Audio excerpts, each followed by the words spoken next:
Getting sick. Let's get this done before I die. Are you gonna put that on the front?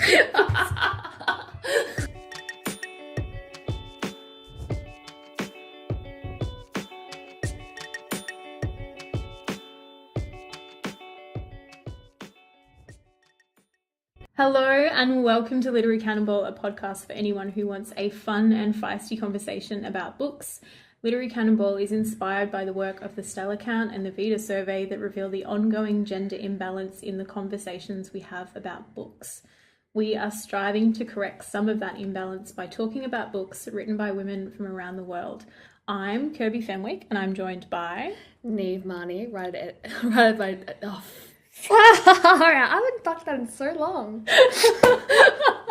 It was student by day, writer, editor by night, reader by nature. Nice. Yeah. God damn it! I love how it's such an incredible list of like things that you do, and then after you say it, you're like, yeah. It is what it is. It's a long, complicated list of consonants, and it's quite specific. Yeah. So you're only allowed to be these things at certain points of the day. Yeah, that's it. There's a schedule. I keep There's to a it. schedule, color coded. Google Calendar. Oh god. How are we feeling today? Oh. Pretty good. Yeah. Oh, you want me to introduce myself? Oh, you sort of just skipped over. I'm the mysterious voice in the background, also known as Fee. Tin whistle extraordinaire. Yeah. Accordion player by day, tin whistler by night. Oh god. Well, That's your new intro, by the way. That's fantastic. My accordion is actually broken, so I'm just miming in the interim. Literary Cannonball, the band. I'm not sure what instrument I'll play. Maybe the recorder. Lead singer. You don't want that. Like, I'll do it, but nobody wants it. Wait, we're not going to take over the world with this band? I'm out of the band, guys. I'm doing a Jerry Halliwell. I'm leaving for a solo project. oh wow, that's the quickest band breakup in history. I've got places to be with my tin whistle. We Yoko Ono'd ourselves. Okay, so to our book for episode 12. 12! Yay! A well-worn foundation story of modern Australia and the so-called birthplace of Australian democracy, the stories of the Eureka Stockade and the gold miners who rose up against an oppressive government linger in our national story. And yet, for too long, those stories were missing half their characters. Where are the stories of the women of Eureka? Published in 2014, Clare Wright's award-winning book, The Forgotten Rebels of Eureka, writes those forgotten women back into the story. 10 years of research and writing has created a bold and entertaining book that pays tribute to the women of Ballarat and their place in the story of Eureka. Fee, you suggested this one to the pod. Why? Well, there's a couple of reasons why I suggested it. One of the main reasons was this whole project, the podcast, was inspired by the Stella Count, which we've explained a few times. And if you want a little bit more detail about the stats, go back to our introduction episode. And that was a really big driving motivation for us, is the idea that women writers are less published and they're less talked about. And this book, Clare Wright's book, was the winner of the 2014 Stella Prize. And her motivation for writing this book, which took 10 years of research, is right up our alley. Mm-hmm. Mm. So I thought it would be brilliant to read in time for our first birthday as like a touchstone to why we started this project in the first place. Absolutely. Yeah. And it's also won a truckload of awards. It's so many. Oh my goodness, it pretty much won every single award going in 2014. So, or at least was shortlisted for it. Yeah, my goodness, that's true. So also the cover of it, it's a great story, beautifully told, exhilarating, fills an enormous gap, wonderful, refreshing, fascinating, engrossing, extraordinary, fast-paced, racy. You must have a different cover to me, because I'm looking at my cover going, I can't see any of these words. I love how they include that's one of the racy. And I a bit racy. have a poor grasp on Australian history. I didn't get much Australian history from school. Anything that I do have is kind of been picked up since school, because I've noticed I've got enormous gaps in my knowledge. I feel like that's a common story. I really hope it's changed now. I hope they've looked at the syllabus, because my Egyptian, Roman and Russian history is on point. But everything else is a little bit by the wayside. Yeah. So I was excited to read this. What did you guys think? I was really keen to read it too, because I actually live like literally half an hour's drive away from where the Eureka Stockade took place. So Ballarat is very familiar to me. That whole kind of area in the suburbs, and a lot of the street names that were mentioned in this book are really familiar to me. So even my town is mentioned in this book, just in passing, but still. Yeah, I saw it and I was like, yeah. So I was really keen to read it because for that reason, because there's that kind of like this history, this like really important historical moment happened like just down the road. And like you said, Fee, I have a lot of gaps in my Australian history knowledge as well. And Eureka is really one of them, despite the fact that I live so close to it. So I was really interested to read it because I wanted to get a little bit more understanding of that situation and how that occurred and why that occurred, et cetera, and also because the stories of women are obviously really important to me, and the fact that they've been missing throughout history for so long is really important to me. So yeah, I was really keen to read it for those reasons. I sort of like enjoyed some bits of it and then didn't enjoy other bits of it. Like it wasn't like reading it was just this wonderful, excellent experience the whole time, because there was some moments where I was a bit like, oh, this is a bit of a slog. But then I would get to other patches and be like, oh, this is really interesting. This is, okay, cool. I was kind of reminded of Pythagoras' Trousers when I was reading it, because I kind of had the same experience reading that book. Yeah, so it was kind of a funny experience in that respect. Yeah, for me, it's hard. I found it really hard to actually hype myself up to even read this, because so much of my experience in school was sort of the inverse of like, I got a lot of colonial sort of, I learned a lot about like colonial Australia. I went to like Sovereign Hill as like an excursion. It was, and it was a little bit more inclusive, I think, than maybe some like the history that was taught to people, like to school children in the past. But yeah, there are definitely elements that I read here that were really surprising. And was it framed up, the history, like as an invasion, or was it a celebration? Because the little bit of history that I got in school was colonization was pretty much a celebration of like, we overcame the elements. So because we've got about a 10-year gap between us. I was actually thinking about this. It's really interesting because this is going to date me a little bit, but I wouldn't worry about that. Nick. Date me not in terms of like me being old, but me being young. The Kevin Rudd's apology happened when I was in primary school, so at that moment it was in fashion, if that's the right term to use, to sort of look at colonial and Indigenous sort of history in a way that was more about like, you know, we were invaders. A lot of what we did to the Indigenous people was horrific, but also there were some elements that were a little bit more like apologetic as well. So it wasn't like it wasn't a perfect education either. So yeah, it's interesting. I don't know. It's like there are some bits that as I've grown older I've learnt, but that could have just been an age thing. The only thing is, so much of like, because the Australian history, if you're just looking at it from like Botany Bay to sort of like now, there's like only so many like major topics you can cover.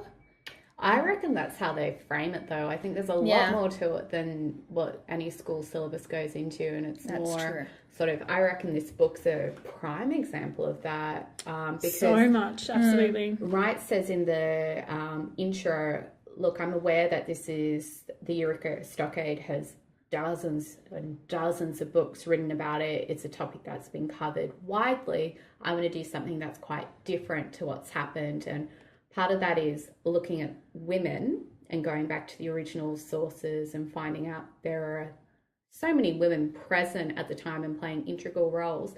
But then even going further than that, she goes into, there's one specific section where she's talking about the trousers of the troopers there and how the lower ranking troops had to pay really high costs for their trousers. The same cost of like a silk pair, but these were like poorly made and itchy, uncomfortable trousers, but they were so expensive they just wore them until their asses fell out of their pants. Yeah, and that's literally what she says. Yeah, and it's just that level of like, this is the common story, I'm going to go way off the mark and cover everything else. Made it an interesting read, but also I feel a little uneven because at times she would go off on these tangents and I'm like, how does this actually relate to the stockade? I'm a bit confused. There was a lot of stuff at the beginning that was kind of like because the stockade doesn't happen until like the very end, it's like we're slowly building up to this point and we're getting all this kind of information, we're getting this information overload of these people and the situation and the political landscape and the social landscape and everything that was happening. So you kind of have all this information and you're reading it and you're thinking, I was thinking, like, what you're saying, Fee, like, what is this contributing? Like, why do I need to know about this? Like, is this all going to come together at the end? It was kind of like I felt like I had to be quite an active reader because I wasn't sure what to remember, what to be like, well, that's interesting, kind of, move on. Particularly because it starts so far back from the stockade and goes through the journey of how people got to Ballarat, which is interesting. There's an incredible amount of detail of the voyages on the ships and who was on the ships, and it's lists of names of people on the ships. And I was like, okay, let's remember who these people are. 50 people later, I'm like, I'm not going to remember these people. But then she like reintroduces them throughout, and I'm like, it's a cast of hundreds in this book. Actually, I feel like maybe my initial thing wasn't so much that. I think when you're sort of taught history, it's the same facts over and over, except you move up in the grades, and so you sort of like, I know this, like, fuck off, I want to learn something different. Whereas with this, I feel like it was interesting. There are some bits I already sort of was aware of, some bits I had forgotten, like when she mentions Scobie, I'm like, there's something pinged in the back of my mind. I'm like, I remember that. Yeah, the name's familiar, yeah. I'm like, why do I? And I'm like, oh shit, right, okay, yep, makes sense. I really enjoyed how you sort of you are sort of put in the shoes of like someone who is going to Australia and then like doing the travel, so it led you through that. Though I do agree, like at some points you were sort of like, oh my god, there's so much. There's so much going on, yeah. Though I do, like, sometimes I think there are some...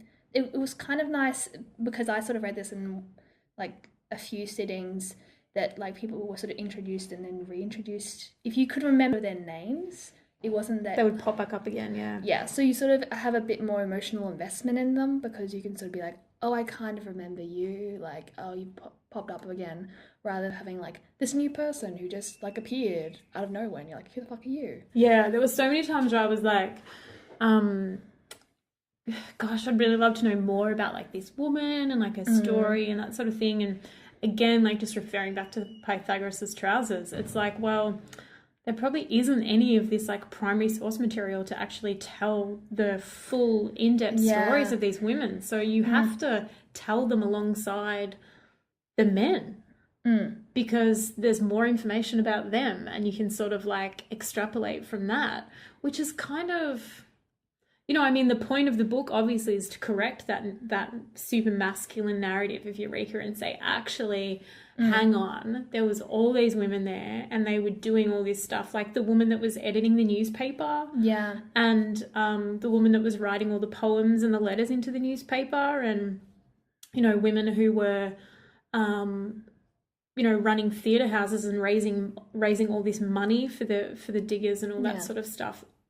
But yeah, I don't know, it's such a tricky situation to be in because I want more about these women. I want to know more about their stories, but also I can understand that, Clare Wright is restricted by what is available to her. Yeah, exactly. And because the stories of women have historically not been valued, they're not there to tell, which is really frustrating. I know. And I just as a writer, editor person, just reading this and every paragraph there's something new and there's new information. There's so much information. I'm sort of on a sentence level. There is new information every sentence. Yeah, and you just holy shit, she would have had to do all the primary research for this.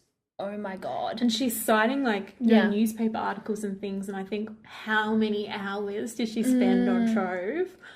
Trawling through these newspapers to find these stories. It's amazing. Yeah. Amazing. It's quite interesting how you're saying there's few primary documents about women, and Wright does a really great job of weaving that into the story of her investigations, of explaining, honestly, a day in the life of a woman would have looked like this. She would have had little to no time to write a diary at all because she's busy, or they don't have the documentation of the troops having wives because they didn't keep records of that. Yeah.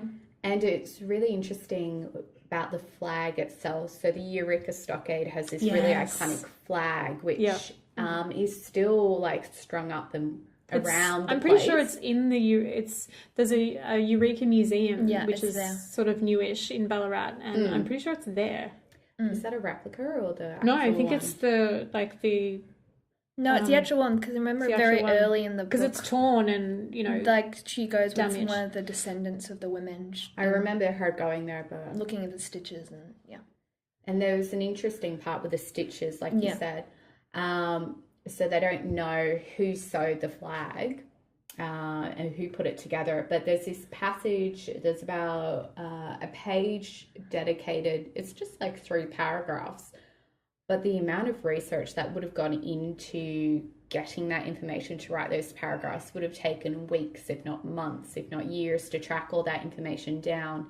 And another historian, Val Duragri, actually sat down and hand sewed a reproduction of the flag to test to see how long it would take. And she figured out it would take 75 hours to hand sew the flag. So she then was able to extrapolate, okay, it would need to be this many people, and the style of stitches was done by women, and stepping back and stepping back and stepping back to figure out all that missing information to try and recreate the story. And it's a hard read to get through in terms of an entertaining fashion, but I think it's incredibly worthwhile. Oh yeah, and also her actual writing style is quite entertaining. Oh my God, yes, I really enjoyed that. She's not afraid to, Wright is not sticking to this academic tone. She's got this quite really interesting voice, and she's obviously really witty. But she's really interested in the topic, and you get that from the writing. She's really interested in what she's telling you, and so you feel that. But also when she's talking about the trousers, like you were saying, where the arse falls out of the trousers, and she just doesn't shy away from being that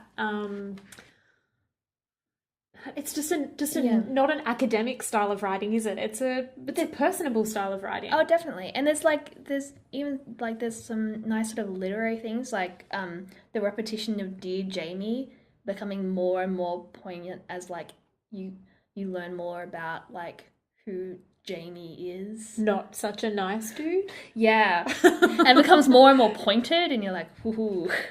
I really liked how she set up the journals. So when she did have journals, she put that in as if it was dialogue from the person, and it's italicized. So it's not necessarily always indented as like separate to the text, but it becomes part of the story. So you're getting the voices of hundreds of people, but she's so fantastic at pulling out these key, such like there were great writers back then. Oh yeah, so definitely. many good writers. And this one guy describes quite early on his children as dead weights around his progress.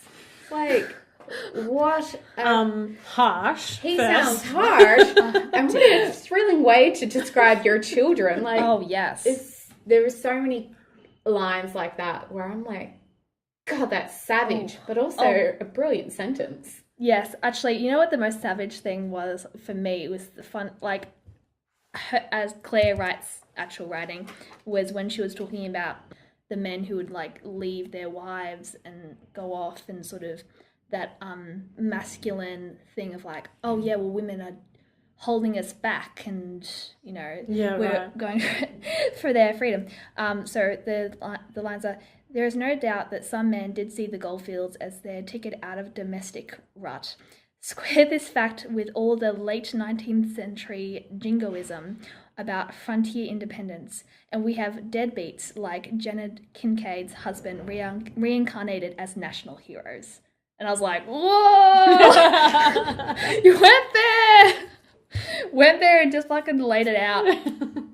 And I really appreciated that about the, like, just her voice and those kind of like narrative choices. I did really appreciate that sort of stuff.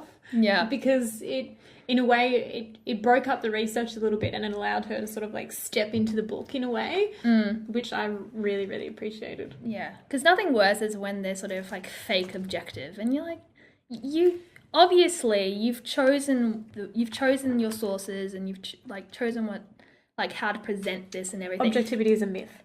It's a lie. I've studied journalism. It's a myth. So I did want to talk briefly about some really interesting things that came up in this book. So one of them in particular, I'm just going to find this spot.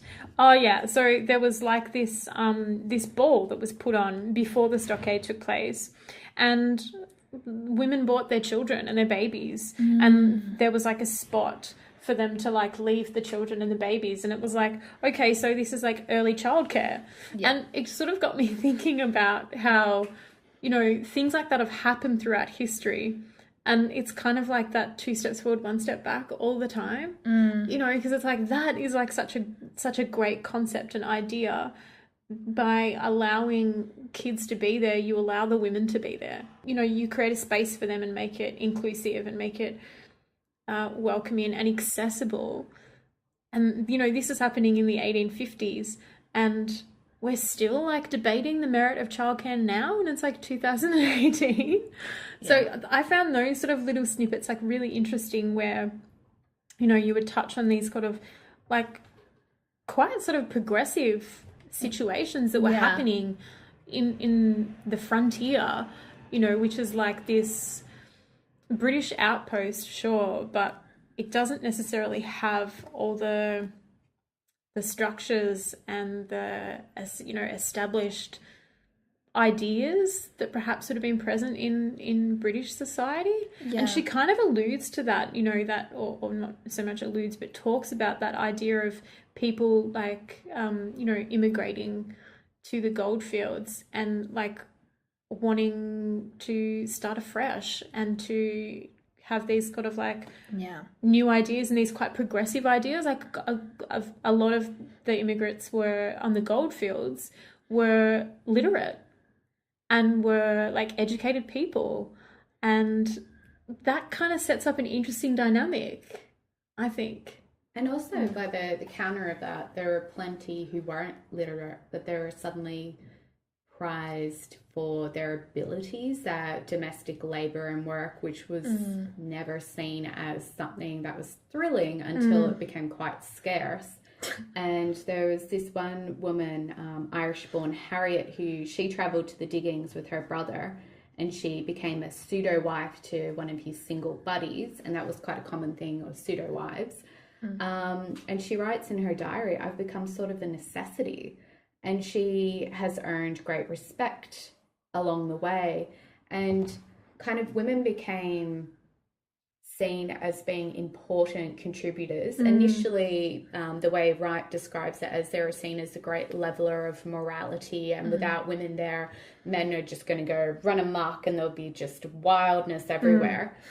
But then over a period of time, once they're establishing the area of the goldfields, they're like, no, we actually need someone doing these tasks, because they're primary tasks of, like, we need clean clothes, we need food, we need this, so we are going to pay the women, and we're going to, like, and they were, like, earning fantastic money. Oh, yeah. Yeah, well, and how they many were women greatly were... prized, and they set up businesses, and they were so entrepreneurial, and some of the businesses, there is a kind of a long description of these two sisters who came from quite well-off families back in the UK, quite literate. They saw an opportunity to set up a business, and what they did was dress down and kind of hid their kind of hid their prior money. class and rank, which they had.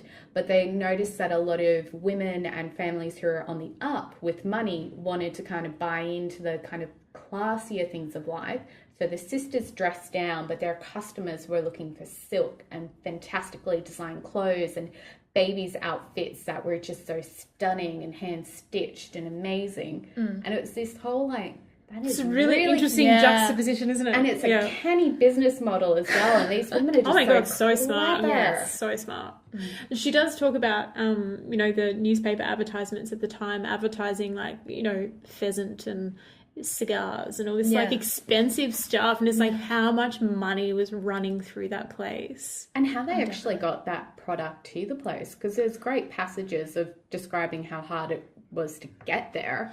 Well, I was thinking about this because between Melbourne and Ballarat, near Melton, is Anthony's Cutting, which is they've actually moved the highway in the last few years, but you used to like come out of Melton heading up towards Ballarat up the Western Highway, and you would go through Anthony's Cutting, which was like a really steep decline and then like a really like steep ascent out of it, and it was like this big hole in the earth, you know. There was like a creek that ran through the bottom, but like it just sort of like dipped down into like this big V shape.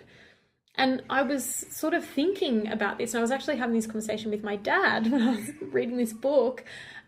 You know, would they have gone through there? Like, surely they would have, like, you know, they wouldn't have gone through Anthony's Cutting, because that is so steep. Like, could you imagine trying to pull a horse and cart? Like, I couldn't even fathom it. Like, it would just be... And Dad's like, no, I'm pretty sure that that's where they went through, because you can see some of the old roads. Oh, so like like, if anybody's familiar with that area, I don't know how many listeners we have that are familiar with Anthony's Cutting on the Western Highway, but like, yeah, it wasn't like a simple task to get to the goldfields. It's like 75 more. It's a trek. It's 75 k's. It must be like nearly 100 k's from the city, and there's some really like hilly territory. Like coming out of Bacchus Marsh, you've got the Pentland Hills, which are pretty significant hills. It was by no means an easy kind of travel. Plays into how trapped people were there. Yeah. Once you're there and realised, wait a second, mining for gold takes not just luck, but it takes a certain amount of skill as well. Effort. And it's a wicked combination of effort, skill, luck, that a lot of people were just like, oh, this isn't going to happen for me. This is actually a horrific place to live, because the people who weren't making money were living in squalor essentially. And you've got you've got nothing there, do you? And it's tent city, you know. There was no hospital for so long. I think it was well after the stockade that there was actually like hospitals and schools and things like that. So it just would have been a really, really, really tough environment. So you can sort of see why tensions would have been, you know, things would have been pretty tough, and people would have been on sort of on the edge a lot, I think.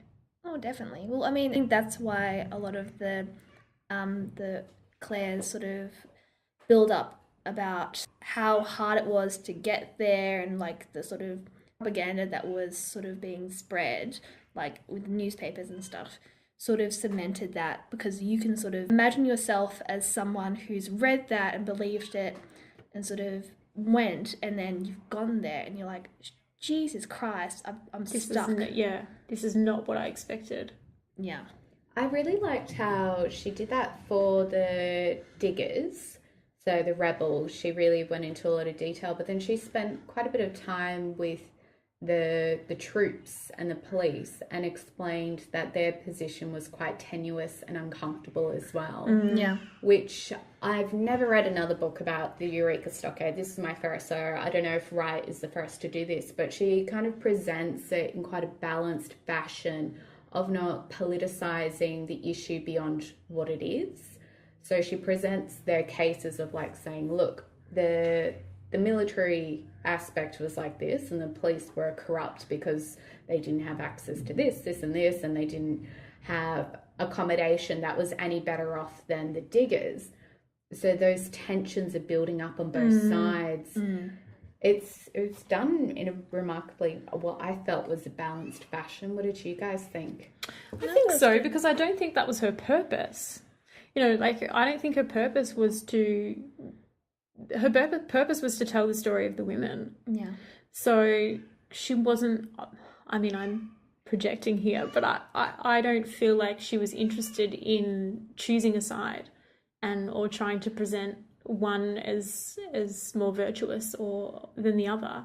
I think she was more interested in just filling in the gaps of the women. Maybe it's telling of her as a historian to just, if she's motivated to tell an honest, truthful account, or not honest and truthful is a bad way of describing that, of going out of her way to find as much information as she can. Maybe that's just her as a writer and a historian, because I can imagine she references the first guy who wrote about the Eureka Stockade, and his version of the history was then used as the touchstone for many other versions of the history. And he didn't talk about women at all, and basically described the place as like just, you know, the Wild West of just men being there.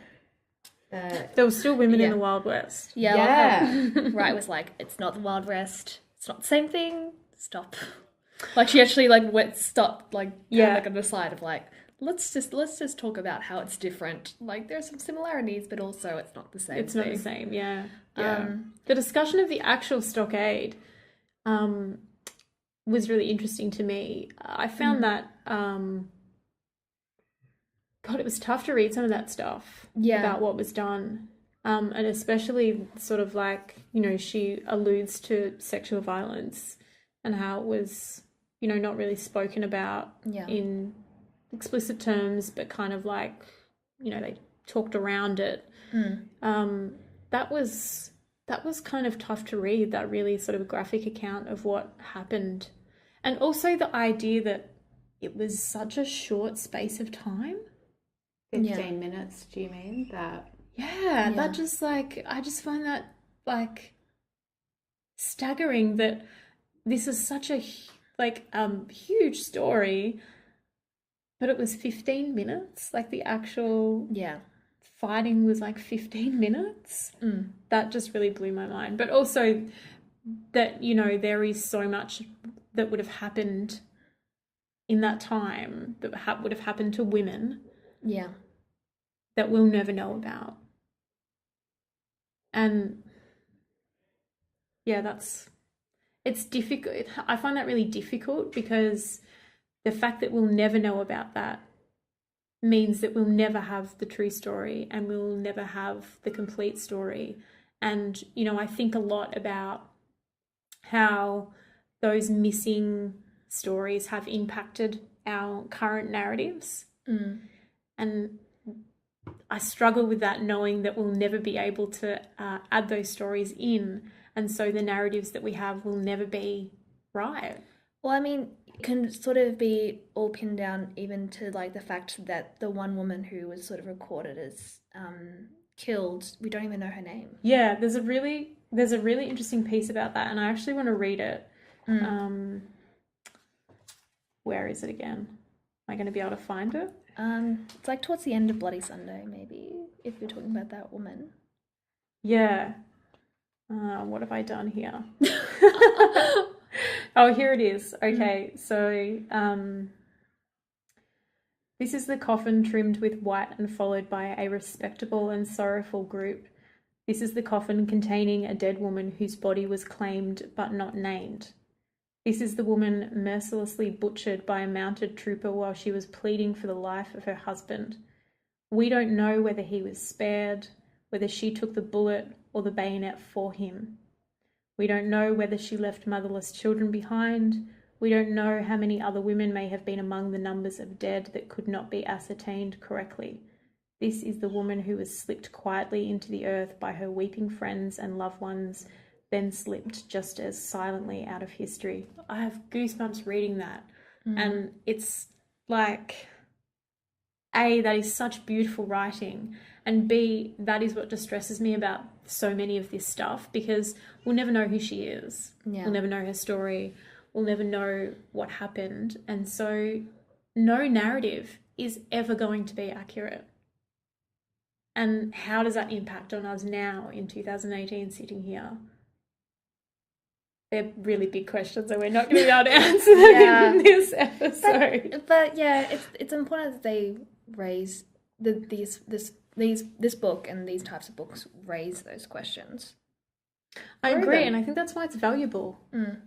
And to point it out as well that the histories that we have are flawed, because that that would be to many people earth-shattering news. Like, I know that when I was taught history, I took it as face value when I was a child, because I didn't understand how history is power and the retelling of history is a way of positioning and cementing certain structures.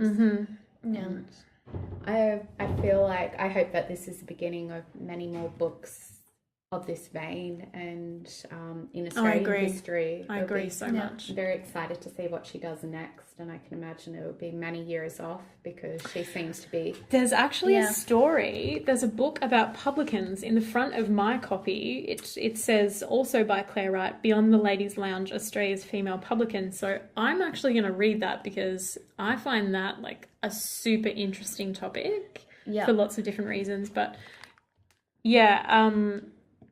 I just think books like The Forgotten Rebels of Eureka are really, really important. As much as they might not be the most entertaining and thrilling and whatever narrative, they're so, so, so, so important. Yeah, and they can be revelatory as well. I mean, even stuff that you probably should sort of recognise as, oh yeah, that makes sense. Like the fact that, like, even just, it was like such an offhand description, but she was saying like the streets of Melbourne, that there were like African Americans and Egyptians, and she just went on with like all these different nationalities. I'm like, oh shit, of course that makes sense, but you don't really think about it because it's so white dominated. And I feel like Clare Wright does a pretty good job in regards to sort of talking about like Aboriginal narratives and people of colour who were here at that time, whereas like often it's sort of really sort of papered over, occasionally sort of alluding to the racism that was experienced by Chinese people, but not They're much just else. generally excluded from the narrative. Yeah. So are we giving this book, how many thumbs up are we giving it? I would give it 2 thumbs up, with the proviso of give yourself some time with it. It's a big book. But also what Neve was saying, I had the same experience of sometimes it was difficult to motivate myself to pick it up. Once I was in it. But there are some extremely confronting passages, particularly the descriptions of women in childbirth, and that sort of stuff is she doesn't shy away from, which I appreciate as a reader. I really appreciate, but at the same time it's a little bit difficult to eat dinner after that. I was blown away by her ability to construct sentences and thread in information. I think she's only going to get better and better with writing novels that are accessible to the public, this would have been a feat of trying to figure out how to make it an accessible Oh my God, structure. so much. Definitely. In awe, really, that you could take Yeah. all of that and build something like this, and just wow. And I've read and listened to some interviews that she's done of how she wrote it all out and got some people to read it, and they were like, no, tore it apart, and she rewrote it and just spent so much time trying to make it accessible and meaningful and a sort of a linear timeline with context. Yeah. So Yeah. I can only imagine she would have learned so much writing this book that her next books are just going to just continue to Just be magic. better and better. Deserves all the Yeah. awards for that alone. Absolutely. And just that idea of making history accessible, because Yeah. it can be really inaccessible.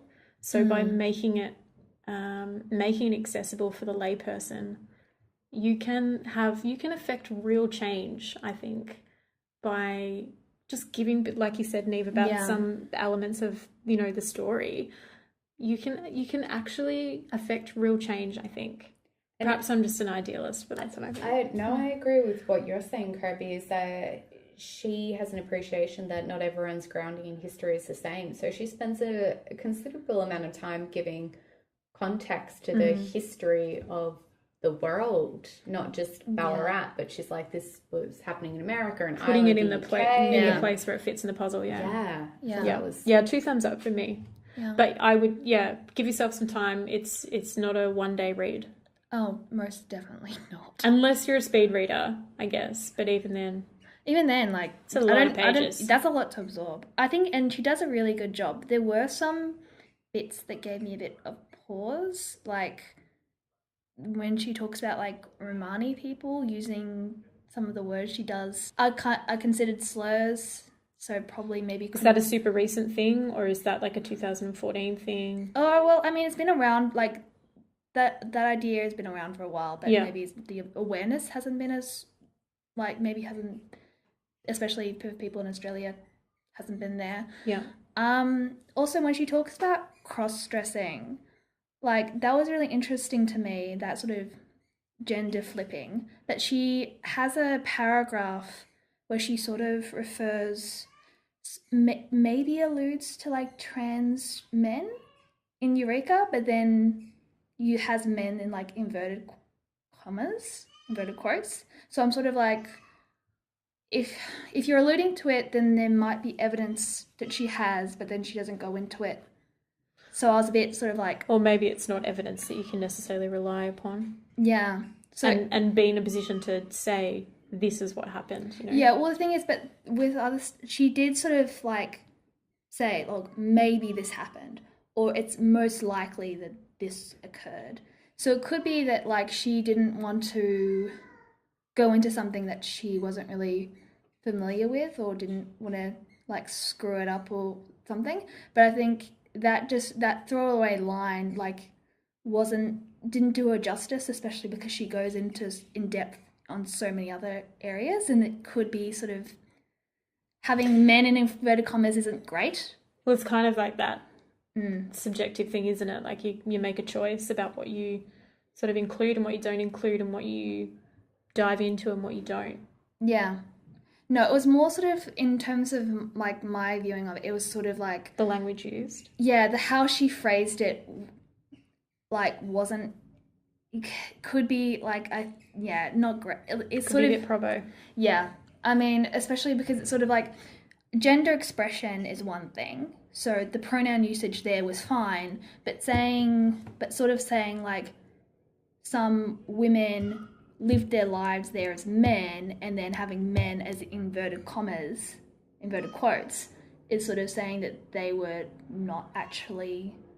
And it's hard because with historians, there's always a real hesitancy to use, like, more modern sort of concepts and project them back into the past. But I feel like with Clare Wright, so much, she did make sort of some judgments and assessments on other areas. So I feel like I wouldn't been out of place to do it in this context. So, yeah. But those are, like, very small, nitpicky areas. For the most part, I think she did a really good job, especially because there was just so much. So much, yeah. So much there. So yeah, thumbs Two up from thumbs me. up. Yeah. All the thumbs. Happy birthday. Yay!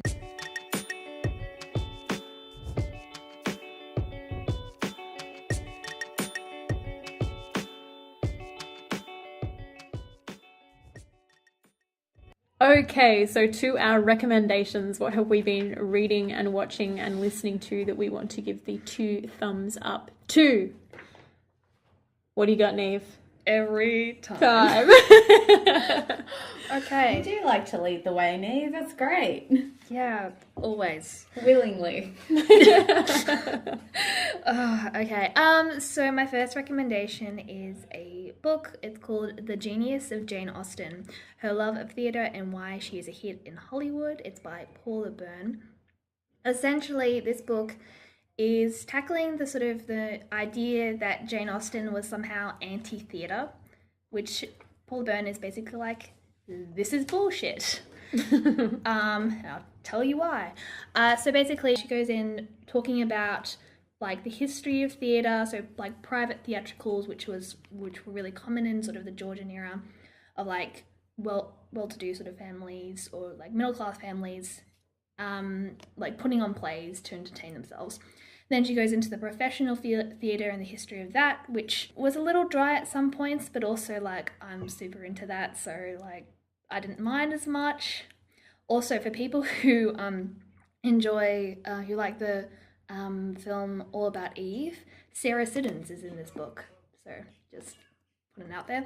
Then we go into like Jane Austen herself. She talks about how like theatre was reflected in her juvenilia. She really obviously referenced a whole lot of like contemporary plays.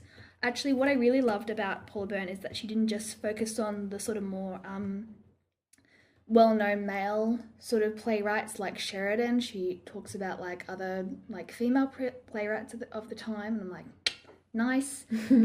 And then yeah, she goes into like Sense and Sensibility, Pride and Prejudice, Mansfield Park especially. She goes into that one quite a bit because that's that book has like a play within the book. Yeah, so basically she sort of goes in, talks about like Jane Austen, how much she loves theatre, and then how evident that is in her books, and sort of is like, well, this whole idea of a moralistic sort of anti-theatre Jane Austen doesn't really work in this context and within this history, which is really great. You get a bit of Jane Austen's letters as well, where she's sort of talking about the plays, and she's like, oh, I wanted to like this actor, but they were so disappointing. I was just devastated. And then she goes in at the end, it's about Hollywood and how like the history of how like the books were connected to the dramatic conventions of theatre have now translated so well into Hollywood, and why her novels are so enduring. So essentially, such a nerd book, but I was so into it. I love that the cover kind of references that really sort of iconic picture. I forget who's in the picture, but she's like, Alicia Silverstone. Yep. No, it's an older picture. Oh, Alicia Silverstone there might be an earlier one, but I'm pretty sure it's an older picture of, there's a Hollywood actress, she's like reclining on this like lounge behind a pool. I bet you the Alicia Silverstone one is a tribute to it as well. Yeah. Probably is. Yeah. I just love this cover because it actually was, I think, out of print for a little bit. The book was? Yeah. Okay. It was, I'm just trying to remember back to the introduction because I read it a little while ago. Yeah, it was, she published it, and then it sort of came back out. Yeah, okay. Yeah, and so it's been it looks really interesting. And I picked this up for like $10 as well, so it's nice. Oh, such a steal. Especially with this cover, because I would have read it anyway, but this is like very pretty. It's a very nice cover. Yeah, enjoy. So that's The Genius of Jane Austen. And my second recommendation, as it will surprise no one who knows me, is thanks motorcycle, that interruption, is Love, Simon, the film. It's so gorgeous. Yeah, basically I went with a friend and like cried throughout like the second half of that film, just non-stop up to today. just there were so many like great moments in that, like that sort of encapsulate some of that particular sort of like middle class, middle class. Yeah, upper middle class. Significant wealth in that film. Yeah, that's true. Of like gay experience, of sort of like having parents where you're sort of like, oh, I think they'll be okay with it, but also like being unsure, having like the sort of the feeling of your parents saying things that are a bit sort of off color and you're not out yet, so you're sort of just there and you're trying not to react, and everything is sort of like, before you're coming out, is all about looking at the people around you and sort of like having this risk factor of like, oh, but they said this, but then they'll also like, you know, had the pride flag on their Facebook or something. Like, how safe will it be? Like, will just people navigating all that stuff? Yeah. So there are so many things, and like in that I thought were really important. For one conversation I really loved was between Simon and his dad. And there were a lot of reasons why I really loved it. But why I really enjoyed it was because his dad realised, like, in a terrible fridge horror moment, that... Did you say fridge horror? Yeah. Okay, cool. It's a very specific genre of horror. Oh, okay. I don't know, I just made that up. Sorry, Neve. It's a trope, basically, because when Simon comes out, the dad makes this kind of a weird dad joke, and Simon's like, oh, Jesus Christ. Don't need this right now. And you can sort of see this horror on the dad's face, and would be easy to interpret that as like, oh, my son's gay, I don't know how to feel about this, sort of panic. But what we realise further on in the film, when we have this conversation, is that their dad is thinking back to all the shit that he said, and then realising with horror that now his son has heard that and he's gay. Yeah. And so the dad then apologizes and says, I should have known, I should have been better for you. And I was like, and then like Simon's like, shit, Dad. It's such a great line. And just there was like moments like that where I feel like, because we've had, obviously there's a whole lot of like LGBT teen films that deal with that. But because then often you don't get to see them in like a mainstream way, everything feels very new, and like seeing those experiences on screen feel very like validating. So yeah, I enjoyed that. Nice. There's a nice little musical sequence in there as well. Yeah. Oh, you didn't tell us about that, Neve. Yeah. There's like there's like the iconic sort of like anybody who did like theatre in high school will probably relate to some of those scenes of like, you know, the high school sort of theatre. Oh, also, there's a teacher who is sort of, like, it's alluded to that she's gay, and her storyline, for one thing, she's like every drama teacher you've ever had, and I found that so relatable on so many levels. But also some of the lines that she say, you're just like, yes, you're brilliant. You keep being you. It's great. Sounds great. I haven't seen it yet, but I'm keen to see it. And it's based on a book, is that correct? Yeah, it's based on Simon and the Homo sapiens agenda. Yeah. Have you read it?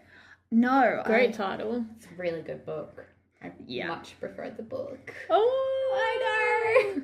That's not an uncommon reaction though. Yeah, no. Well, the thing is, when I know there's going to be an adaptation, I haven't read the book yet. I usually watch the movie first and then read the book. Which I know some people find that weird, but also I feel like I can't let the movie just be a movie if I've got this other like book narrative in my head, like, oh, it should be this or it should be that. That was me in the cinema.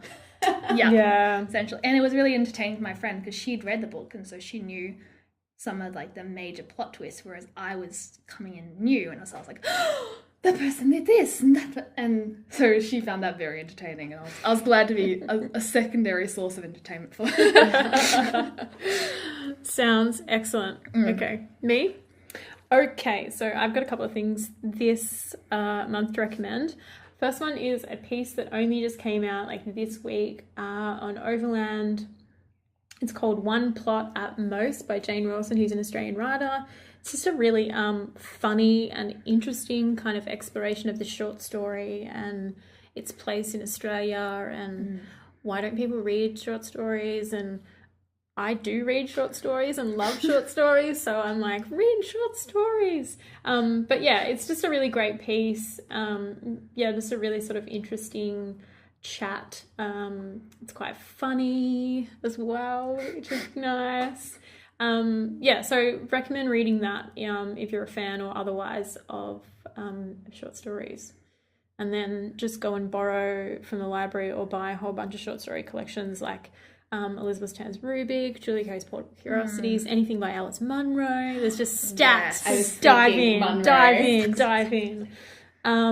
So that one, and also something else, which is, it's actually not, it's a book that's not actually available yet, but I have a copy. It's being launched. It's being launched next month. It's called Balancing Acts: Women in Sports. It's a collection of essays about sport and about women's experiences with sport. It's from Brow Books, which is the publishing company that the Lifted Brow has started. I actually have an essay in this collection, which is really exciting. And anyone that knows me will not be surprised to know that I'm writing about AFLW.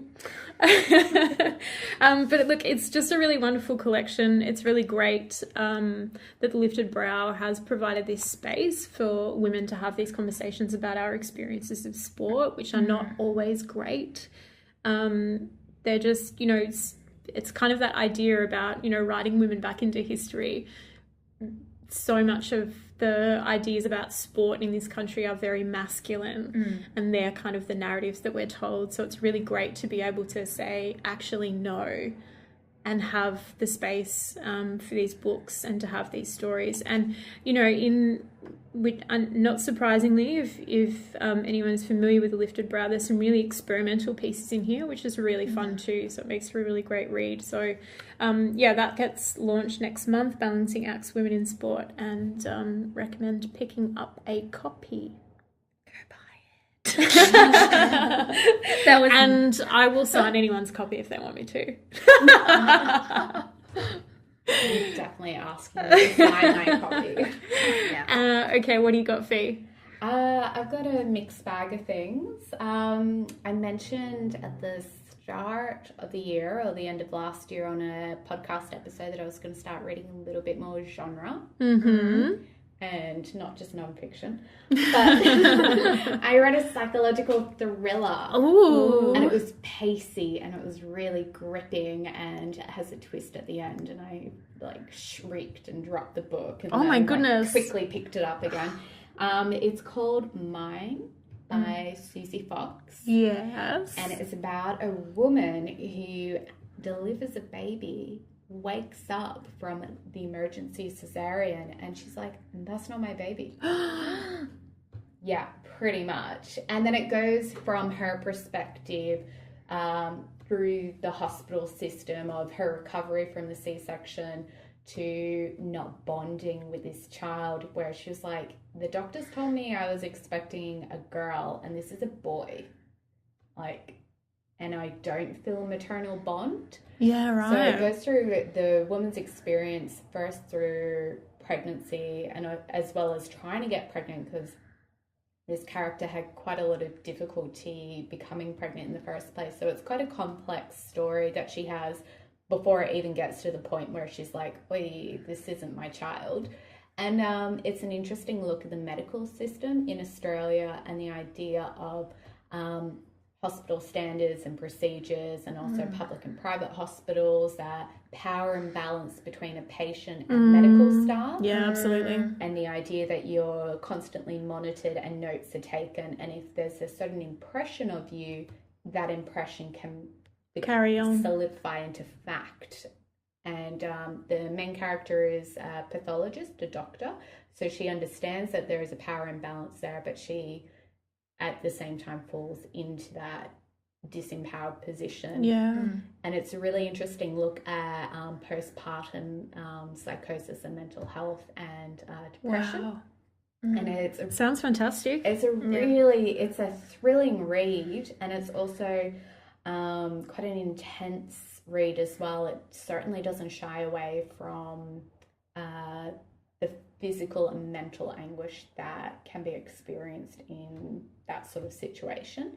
And the twist at the end and throughout, there's a couple of really interesting plot twists. So it's quite a pacey read. And I highly recommend it. Yeah. Good. The second book, I know that you've got a copy of it, Kirby. I don't know if you've read it yet, but it's The Girls by Emma Cline. Have not read it yet. Still in my TBR. My what month are we in? My autumn reading stack is looking very much like it was at the beginning of autumn. It's flourishing. My autumn reading stack is growing and growing. It's not shrinking at all. This book was published to quite a literary storm, and it was Emma Cline got a huge amount of money for a 2-book deal, and there was a lot of chat about it. It's so worthwhile. She's a stunning writer, and she's in her early to mid 20s. Oh, I'm not jealous. I'm not jealous. It's fine. Every single sentence is incredibly crafted and poetic, but readable. So it's looking into California during that period of time of where there is a lot of communal living, which kind of some go down sort of a weird cult.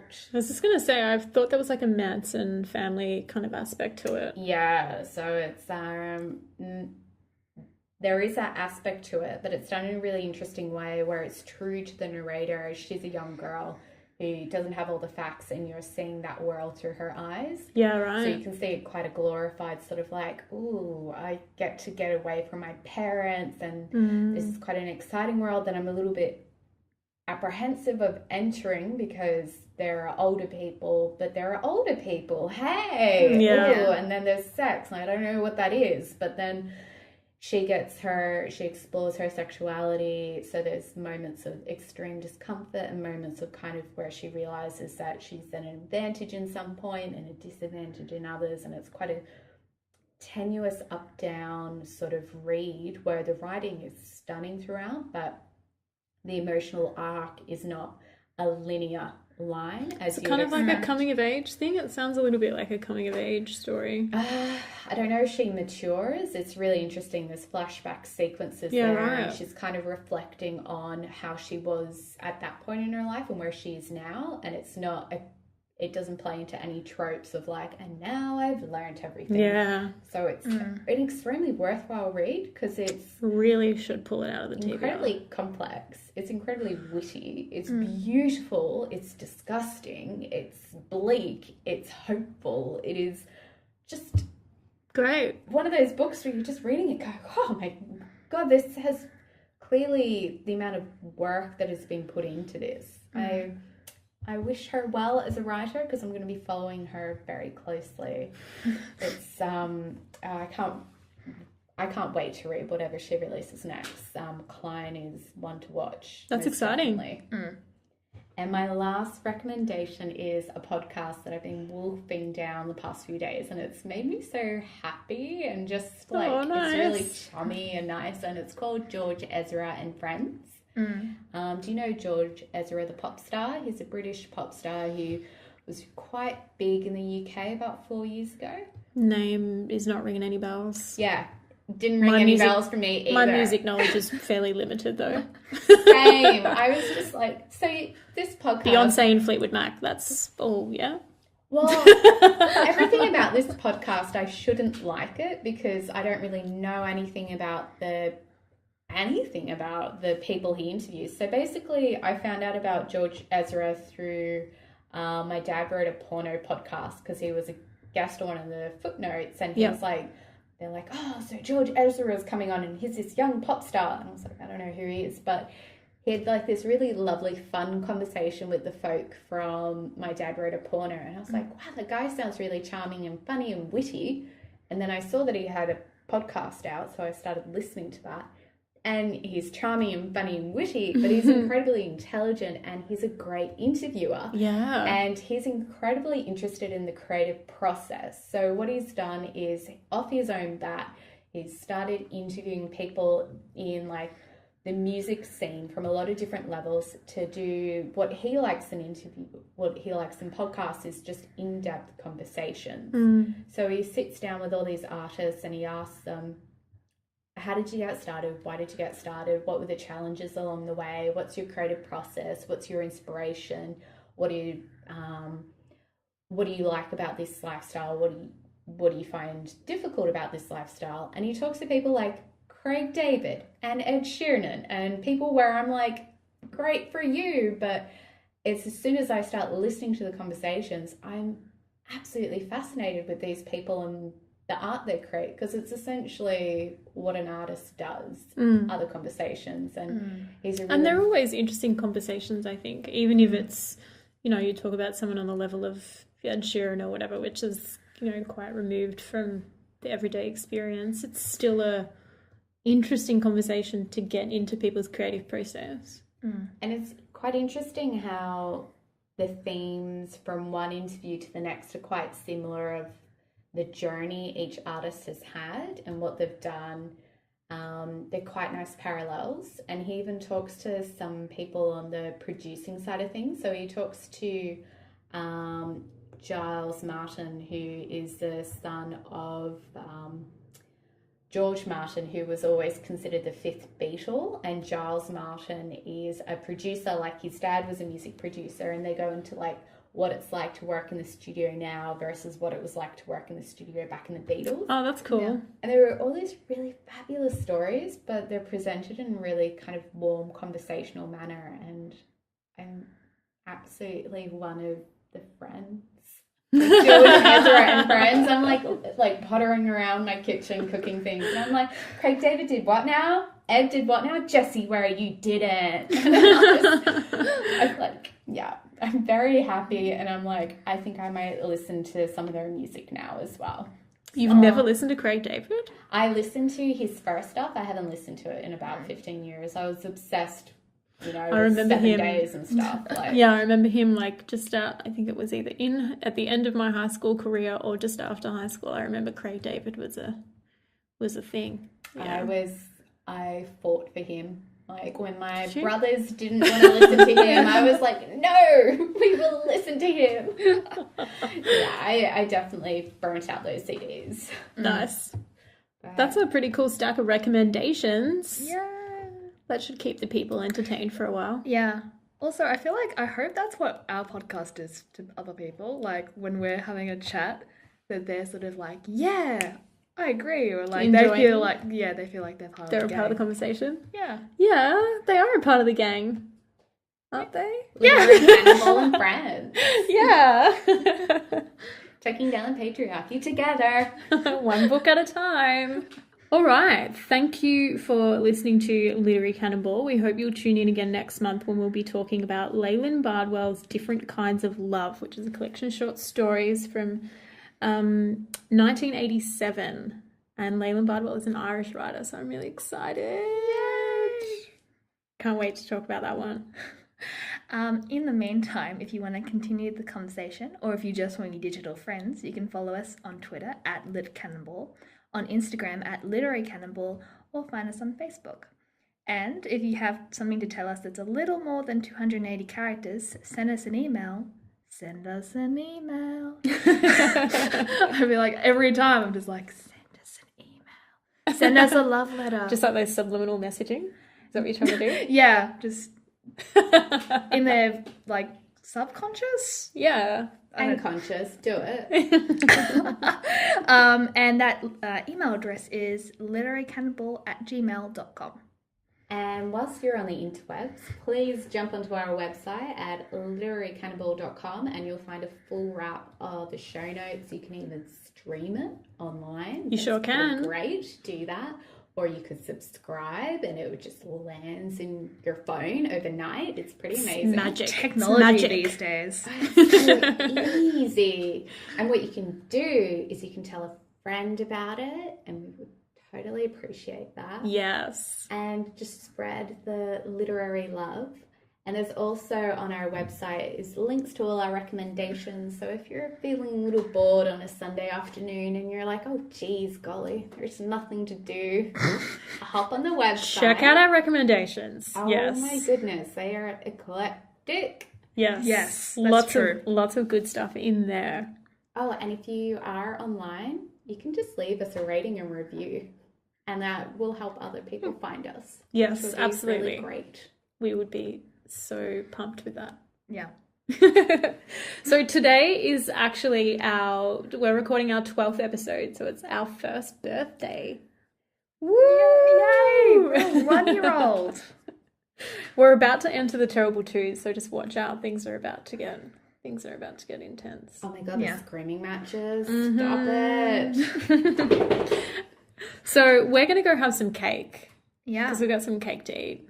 It looks delicious. You Some birthday look cake. like an incredible baker. Yeah. I really enjoy making cakes. Oh, so it's like, is it the lemon? Yeah, it's a lemon cake. Yes. But it's gluten-free. Gluten-free lemon cake. Perfect. Oh, your exchange on Messenger was the cutest thing. It was like, oh no, it's okay, I'm Celia. No, I'll buy the flower. You don't have to go out of your way to buy that. No, it's important. I'm gonna buy the flower. I was just sitting there like, you two are so cute. Listener, I bought the flower. Yes. So we all get to enjoy cake. Marie Antoinette. All right, that's us done. We're going to go eat cake. Laters. Bye. Yeah, that's my thinking. I'm really quite laissez-faire when it comes to gardening stuff. You know, just let them do their thing. Yeah. Let them be leaves on the ground. It sounds like a haiku. Let them do their thing. It leaves on the ground.